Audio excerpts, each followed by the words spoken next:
পৃথিবীতে শুধু শুধু বালুর ময়দান। ইসমাইল নবীকে নিয়ে চলে গেলেন ইব্রাহিম নবী, ওই পাথরের মধ্যে রেখে নিয়ে চলে আসবেন। মা হাজেরা কাঁদতে কাঁদতে চোখের পানি ঝরায় দিয়ে ডাক দিয়ে বলে, ও প্রাণের স্বামী,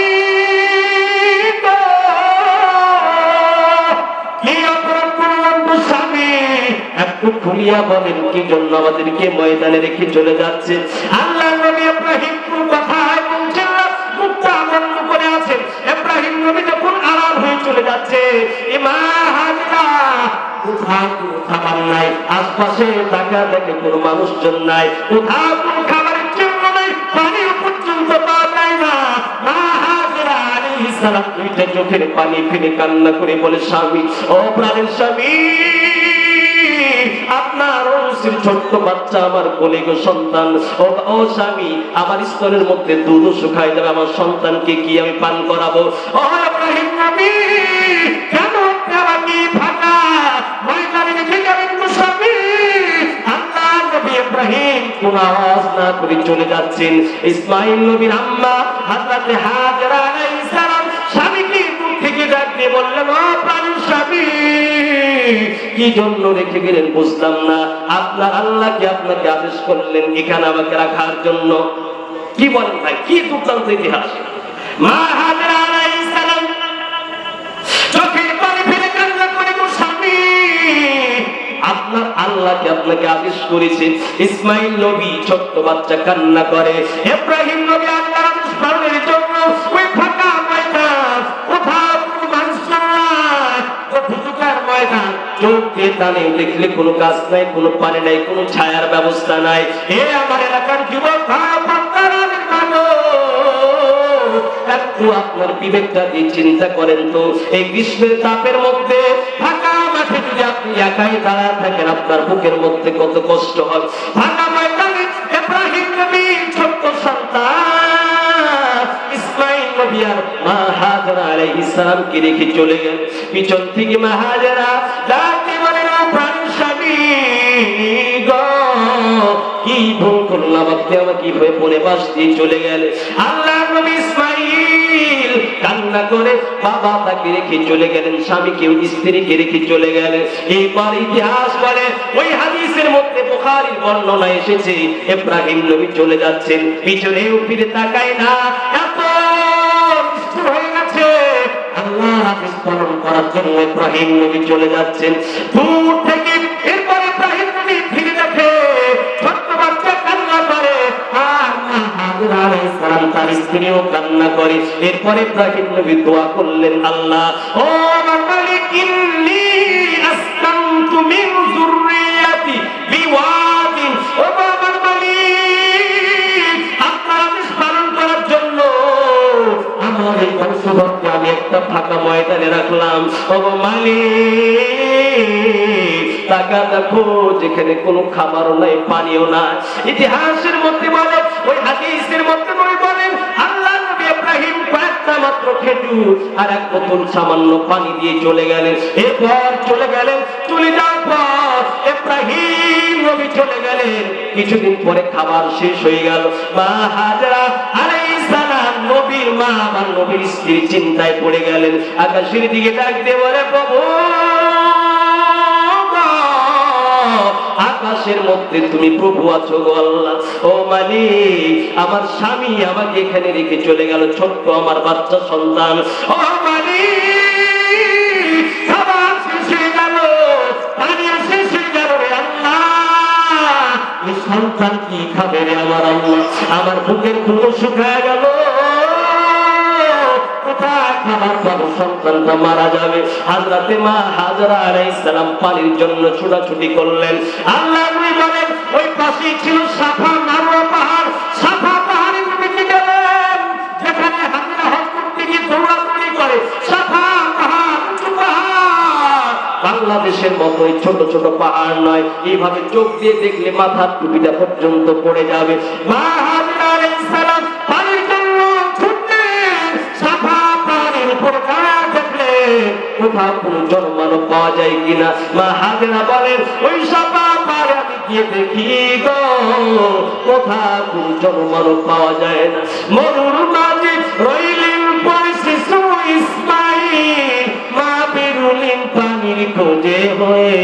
মুরদিল।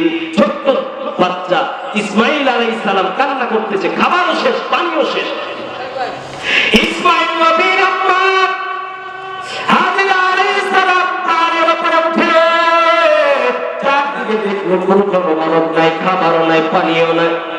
আমার ভাইরা, ও প্রত্যানান মাগো, তারপরেও হাজেরা আলাইহিস সালাম আল্লাহর কাছে অভিযোগ করলেন না, গো আল্লাহ, ও আল্লাহ, এই বিপদে তুমি কেন আমাকে ফেলায়া দিলা? ইসমাইল নবীর আম্মা খাবার খুঁজে পায় না, অবশেষে সাফা পাহাড়ে গেলেন, পানি পড়ে গেলেন। আমার ভাইরা, মক্কা ওই মসজিদের পাশে সাফা আর মারওয়া পাহাড় প্রায় 7 কিলোমিটার লম্বা। ওই 7 কিলোমিটার লম্বা পাহাড়ে মেয়ে মানুষ হয়ে দৌড়ায়। এখান থেকে মা হাজেরা আলাইহিস সালাম থেকে শিক্ষা নিয়ে যান। একা আছেন কিন্তু মনে মনে ভাবছেন আমার আল্লাহ আমার সাথে আছে। হাজেরা আলাইহিস সালাম ডানে দৌড়ায় গেলেন, বামে দৌড়ায় গেলেন, কোথাও পানি নাই।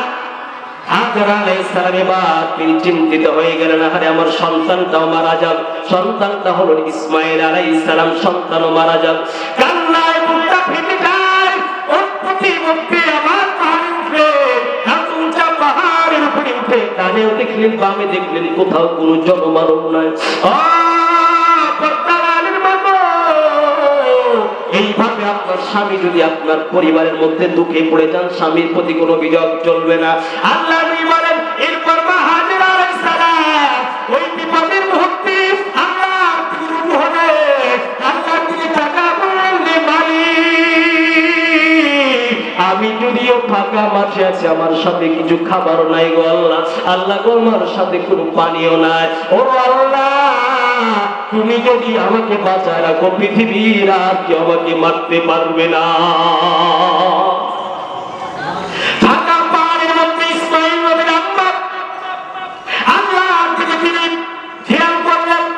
এই হাদিসটা থেকে শিক্ষা পেলাম কি, যত বড় বিপদ হোক না কেন, রোগের মধ্যে পড়ি, বিপদের মধ্যে পড়ি, আমি যদি আমার আল্লাহকে দিলে দিলে স্মরণ করি, আল্লাহ ডাকতে বলে, বান্দা, তোমার দিলে আমার স্মরণ যদি গেথিয়া যায়, আমি আল্লাহ আমার রহমতের কোলে তোমারে উঠায় নিব। ইলাহি রাজ্জিনি মিন কুল্লি যিকিন বিজাহিল মুস্তাফা মাওলাল জামিঈ।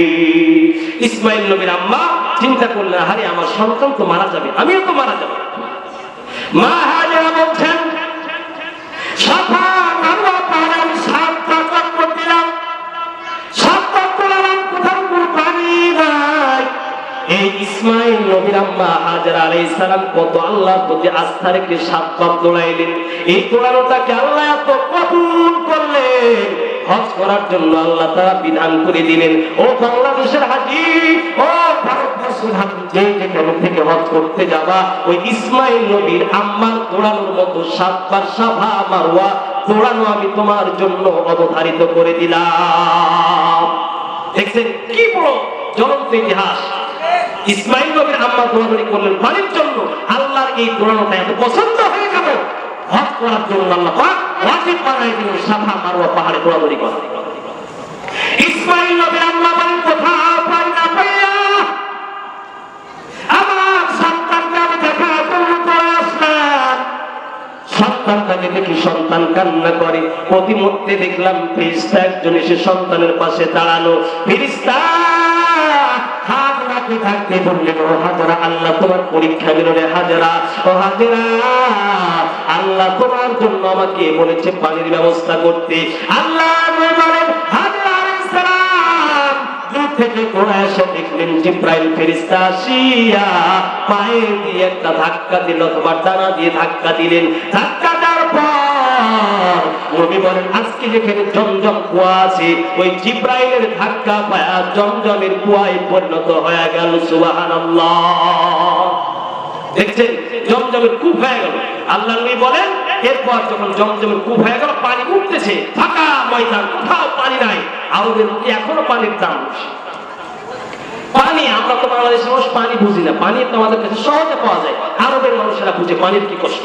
শত শত মাইল চলে যাবেন, কোথাও দোকান নাই, ভাত নাই, এক গ্লাস পানির জন্য মানুষ হাহাকার করে। আমরা যেমন তেলের জন্য হাহাকার করি, ওরা পানির জন্য তেমন হাহাকার করে। আল্লাহ বলেন, ওই জিবরাইলের ডানার আঘাত পায়া জমজম কূপ হয়ে গেল। ওই জমজম কূপ আল্লাহ নবীর স্ত্রী, আল্লাহ নবী হযরত ইব্রাহিমের স্ত্রী হাজরা আলাইহিস সালাম, তিনি দেখলেন জমজম কূপের পানিগুলি চলে যাচ্ছে। আল্লাহ নবী বলেন, এরপর ইসমাইল নবীর মা ওই জমজম কূপের পানিগুলি উঠায় তিনি একটা বাদ দিলেন। বাদ নবী বলেন, যদি ওই হাজরা আলাইহিস সালাম যদি তিনি সেদিন বাদ না দিতেন, সারা পৃথিবীর মানুষ বাড়িতে বসে আজকে জমজমের পানি পান করত। আল্লাহ তাআলা আরশে ইসমাইল নবীর আম্মা ওই জমজম কূপের মধ্যে একটা বাদ দিয়ে দিলেন। আমার ভাইরা, বাদ দেওয়ার পরে এবার পানি উঠতে শুরু করলো। মা হাজরা বললেন, আমি এত দুর্বল হয়ে গেছি, খাবারের জন্য দুর্বল, পেটে কোনো খাবার নাই, আমার স্তনের দুধ শুকায় গেছে, কোনো দুধ আমার স্তনের মধ্যে নাই। এরপর ওই জমজমের পানি পান করার সঙ্গে সঙ্গে আমার স্তনের মধ্যে দুধ যেন আল্লাহর হুকুমে ভরে গেল। সুবহানাল্লাহ।